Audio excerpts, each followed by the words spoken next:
Seguimos adelante aquí en Entre Líneas y como les habíamos prometido en el arranque con Daniel Rodríguez, vamos a hacer una puesta a punto de alguna manera de aquellos proyectos que han sido presentados por parte del Ejecutivo para cumplir con varias de las promesas electorales. Proyectos que fueron presentados, Daniel, tanto a la bancada oficialista como a la oposición, ¿verdad? Exactamente, en esta modalidad que Vázquez inauguró en esta segunda administración, donde dijo que los grandes proyectos que iba a enviar el Poder Ejecutivo iban a ser presentados a las dos bancadas para que hubiera la suficiente información a efectos de que cuando ingresaran al Parlamento, bueno, el tema estuviera ya discutido y no hubiera sorpresas. Y que estos podían ser revisados, mejorados, etc. Exacto. Esto como grandes líneas. Después está el trabajo real y lo que se ha ido aprobando, que no ha sido mucho hasta ahora, pero hay que decir también que el Parlamento en revisión y en comisión tiene muchísimas cosas todavía para estudio y algunas cosas que han sido prioritarias y otras que van quedando postergadas, más allá que el Ejecutivo los haya marcado como prioridades de su gestión. Claro, y recordemos que además en el medio estuvieron las elecciones municipales, entre otras cosas, ¿no? Bueno, a ver, uno de los proyectos, digamos, que fue fundamental o muchas veces señalado por el gobierno fue el del impuesto primaria para determinados padrones rurales y también el nuevo cálculo del IRPF. Bien, exactamente. Acá vemos un caso de un proyecto de los primeros que envió el Ejecutivo en el paquete de marzo de 9 proyectos. En este caso, bueno, se abrió, ¿verdad? Porque por un lado estaba el tema de primaria y por otro lado estaba el tema de el nuevo cálculo del IRPF. Como vemos, el impuesto de primaria, bueno, tuvo el trámite parlamentario, pasó por el Senado, fue por diputados y volvió al Senado. ¿Qué pasó allí? Bueno, el gobierno tuvo que enviar un nuevo proyecto, porque la letra no correspondía con lo que era el compromiso de campaña de que el gravamen fuera para aquellos predios mayores a 300 hectáreas con EAT 100.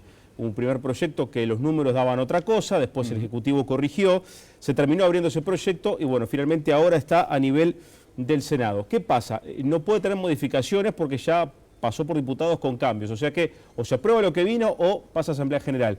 La idea es poder aprobarlo tal vez este miércoles. Es la idea que tiene la bancada oficialista de poder ingresarlo ya al Pleno para sacar este tema de una buena vez, con estos cambios que ya se dieron y que tuvo algún rechazo de parte de la oposición. Bueno, y vemos por allí también los que están aprobados. Exactamente, cuando repasamos los aprobados vemos el del cálculo IRPF, que fue el segundo, después los nuevos municipios, que era el más sencillo, porque tenía que ver además con la elección departamental y municipal para que estuvieran las condiciones dadas para elegir los nuevos municipios. Y también la Secretaría de Deportes, que tuvo algún cuestionamiento de parte de la oposición, sobre todo en el debate que se dio en diputados. ¿Por qué?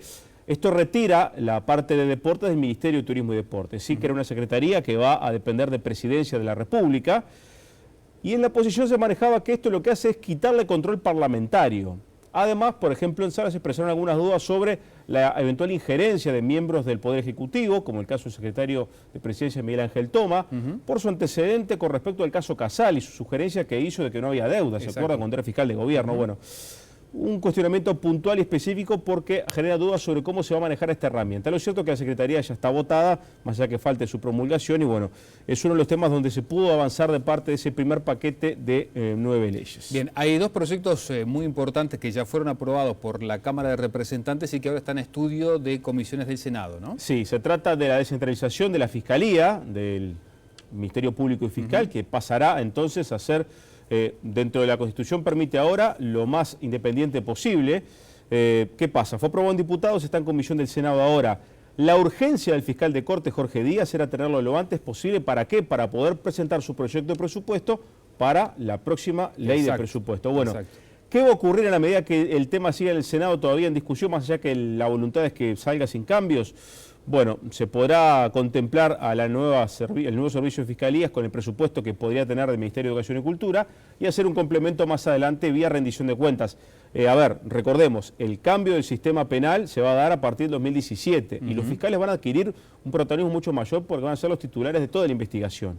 Y esto depende y demanda muchísimos más recursos para el Ministerio Público y Fiscal. Así que hay un tema que... Si bien no hay grandes objeciones a nivel del Senado, sobre todo con la oposición, bueno, el tema está en comisión y todavía no ha salido. El otro es el del Fondes. El otro es el del Fondes, que tampoco tendría cambios, pero atención, este proyecto tuvo ya una discusión previa a lo que es la discusión estrictamente legislativa. ¿Y la previa dónde se dio? En la interna del Frente Amplio, recordemos. Estuvo el proyecto que remitió el Poder Ejecutivo para hacer una ley con lo que era el decreto de Fondes que fue creado por el gobierno de Mujica. Entre medio aparece un decreto del Ejecutivo adelantando cosas de la ley, un nuevo decreto. Eso generó malestar y diferencias en la interna, sobre todo de legisladores del MPP que entendían que se estaba modificando lo que era la herramienta del Fondes.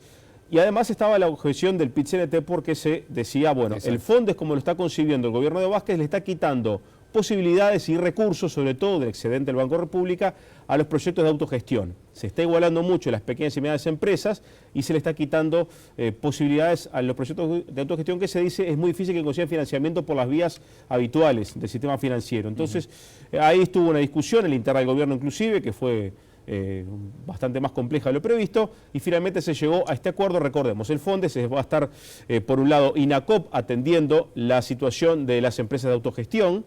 Los fondos que tenga los va a administrar el INACOP para esa cantidad de empresas autogestionarias, y por otro, la Agencia de Desarrollo Económico, el ANDES, que tiene todavía que formalizarse, va a encargarse de manejar los fondos destinados para pequeñas y medianas empresas. Proyecto que, repetimos, está todavía en comisión del Senado. Exactamente. Bueno, pero hay otros proyectos en ambas cámaras que tampoco han tenido una sanción definitiva. Sí, y acá lo que ocurre con estos proyectos parece es que, bueno, la primacía del presupuesto va a hacer que demoren un poco más en salir. Además se entiende que no hay ninguno que sea estrictamente prioritario ahora.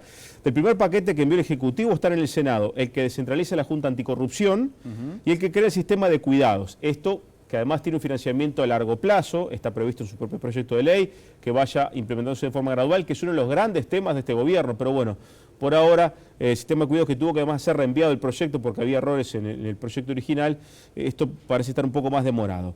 Y además tuvo la discusión de si el presupuesto de la educación financiaba parte o no del sistema de cuidados. Aparentemente no va a ser así. En diputados está el que crea la Secretaría de Asuntos Constitucionales y Registrales, que también lo saca de la órbita del Ministerio de Educación y Cultura, y el sistema de competitividad, un proyecto muy complejo, muy amplio, que abarca innovación, tecnología, investigación, que además tuvo algún cuestionamiento de parte de la comunidad científica porque se desarmaba parte de lo que se había avanzado en los últimos años. En definitiva, eso también está allí en comisión. Y además están dos proyectos del último paquete, enviado en junio, que los vemos ahí. El de zonas económicas, zonas francas, se pasan a llamarse ahora zonas especiales, y también el del marco regulatorio del gas. Estos proyectos, según nos dijeron en el ámbito legislativo, son proyectos que ya venían de la legislatura anterior, se vuelven a presentar porque no fueron aprobados en su momento, y parece que tienen la misma discusión que antes, o sea que va a ser un tema de largo aliento, que se va a discutir mucho en la interna del Frente Amplio, básicamente sobre el alcance de las zonas francas, que el gobierno quiere impulsarlas, pero donde no hay, fuera de la zona metropolitana, y siempre y cuando generen empleo. Y en el caso del marco regulatorio del gas, bueno, con toda una novedad que tiene que ver con la regasificadora y la eventual explotación de gas natural, por lo cual hay que hacer un nuevo marco regulatorio donde aparentemente, según el proyecto, se estaría resguardando el monopolio para ANCAP y para UTE, en este caso como socio de la regasificadora, para que no haya dudas acerca del monopolio de estos bienes energéticos, en la medida que obviamente, como se sabe, hay un monopolio estatal presente en lo que ya existe, como por ejemplo combustibles y electricidad. Bien, gracias Dani. Hasta ahí entonces lo que ha sido la efectividad, digamos, de esta segunda administración de Tabaré Vázquez en lo que es a sanción de leyes corresponde. Ahora le doy paso con mucho gusto a Danilo Tegaldo. Bien, gracias Alfredo, y como prometimos ya estamos con Mariano Arana, ex intendente de Montevideo, político, arquitecto y ahora edil. También. Changa nueva. Changa nueva. Dicen que es el primer ex intendente que vuelve a la Junta. ¿Tenía ese dato? Me dijeron eso, sí. Yo más bien recordé a una figura muy emblemática, ¿no? del ámbito político, muy democrático, muy republicano, de la vieja estirpe vallista, ¿no? Que fue Héctor Grauer, hermano del asesinado por la dictadura de Terra, Julio César Grauer, en que al culminar su carrera, su prolongada carrera como ministro, legislador en variadas oportunidades, pasó por la Junta. Optó por la Junta Departamental, que es el ámbito parlamentario a nivel del departamento, ¿no? Claro, pero nunca un intendente. Parecería que no. Yo me enteré hace poquito. Está bien. Arana, tenemos arriba de la mesa el tema de la discusión de la Antel Arena, qué hacer, la decisión que se ha tomado, suspender, reprogramar, como se le quiera mencionar. ¿Usted ha tenido alguna apreciación fuerte respecto a que no era una decisión razonable? Bueno, cuando surgió por primera vez a mí me pareció realmente tan sorpresivo pero me parece percibir una flexibilización que yo quiero valorar mucho, ¿no? ¿Hay un cambio, le parece, en el gobierno respecto a esto? Me parece percibirlo ¿Lo a mí percibe? como para flexibilizar. Y qué mejor, por lo menos los que estamos en la fuerza política, ¿no?, del propio gobierno, en el Frente Amplio, qué mejor que dar una oportunidad, una salida que podrá ser perfectible, ¿verdad? Pero que además tiene antecedentes en el Uruguay. Nosotros pensamos en un fideicomiso financiero. ¿Esto lo está proponiendo usted? ¿Es una propuesta que ha salido desde la vertiente, una idea suya, que lo ha volcado la fuerza Exactamente. política? Sí, sí, desde la vertiente, con algunos compañeros con los que hemos estado discutiendo y seguiremos discutiendo, porque entendemos que es una manera, digamos, de prolongar los pagos a la empresa. Acá no se cuestiona ni la empresa ni el contrato, que hay que respetar, a mi modo de ver, así como hay que respetar las garantías del Estado, no comprometer la garantía estatal. Y creo que por otra parte es una posibilidad que tiene antecedentes en el país y algunos muy cercanos, como es el caso de este excelente proyecto de energía eólica promovido por la UTE, El Parque Pampa. El Parque Pampa en Tacuarembó, que además permite, que es lo que también estamos proponiendo, una emisión pública que permita que empresarios, que la gente directamente comprometida con de pronto con las empresas que subsidiariamente están trabajando junto con la empresa Teima, como subcontratos, o incluso, ¿por qué no?, la población de escasos recursos que de pronto tiene sus pequeños ahorros y que, garantizados por el Estado, pueden arriesgar una suma que le pueda proporcionar ciertos beneficios, porque comprometemos así al conjunto de la población uruguaya, que por otra parte ha salido con mucha naturalidad, ni le digo las fuentes de trabajo, por parte del PIT-CNT, por parte de la... Hoy mismo estuvimos en la mañana allí y hay 150 funcionarios trabajando, porque una obra no se puede detener de esa envergadura de la mañana a la noche sin dejar comprometida el futuro. Y una cortina que se baja al 15 por lo que está programado, según la empresa. Veremos, claro. Entonces, me parece que por otra parte hay otro antecedente aún digamos, de tiempo atrás, como en la propia administración nuestra, cuando me tocó asumir, digamos, encabezando el equipo departamental como intendente.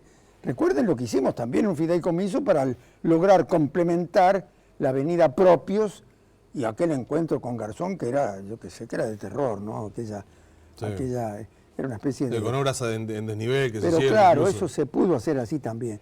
Y por ¿Y otra parte, esto yo creo que tenemos... Perdón, Mariano, ¿esto qué sería? ¿Reembolsable Claro, pero en el largo con las plazo. utilidades delante de la arena? Bueno, desde luego, pero además también con la emisión, una emisión pública, que pueda estar obviamente garantizada, pero... Y a 15, 20 años. Yo pensaba así, más bien a 15 años de pronto, ¿no? Y por otra parte existen los mecanismos, ¿no? Tanto del Banco de República como de la Corporación Nacional para el Desarrollo, con estas instituciones que administran justamente los fideicomisos del Estado. ¿Y qué ha sondeado en esta idea que se ha lanzado? Bueno, ¿Tiene buen recibo? No me gusta hablar de la cantidad de personas que nos han llamado, pero me parece que tiene un buen recibo. Seguramente es perfeccionable, de pronto hay ideas que lo complementan y lo mejoran, pero yo creo que una entidad, porque yo creo que se ha minimizado. Alguna gente, incluso veo que a veces a niveles de la prensa, ¿no?, se habla de un polideportivo, mucho más que un polideportivo, por favor. Un se ha mencionado mucho el polideportivo. Cosas, pero es mucho más que eso. Tengamos en cuenta nomás que como centro de convenciones, que es una de las afluencias desde el punto de vista turístico más rentables para los países, que permite, con ese soberbio proyecto que salió por concurso, me tocó estar en la segunda etapa incluso como jurado, la verdad. Respeto muchísimo ese equipo, muchísimo. Bueno, tengamos en cuenta que tiene una capacidad cercana a entre 9.000 o 10.000 personas. Eso es un potencial para el Uruguay de hoy y el Uruguay del futuro, pero es una apuesta que tiene que ver con lo tecnológico, con lo científico y con lo cultural. Todo eso mancomunado. Ahora que estamos poco menos que festejando los 70 años de la UNESCO, ¿no? La ciencia, la tecnología, la cultura, como una sola unidad. Por otra parte, hay que respetar mucho la prudencia con que el gobierno, desde que asumimos, yo soy de Frente Amplio. ¿Usted comparte esa mirada de cautela del gobierno? Pero claro, de cautela, de prudencia, pero de audacia.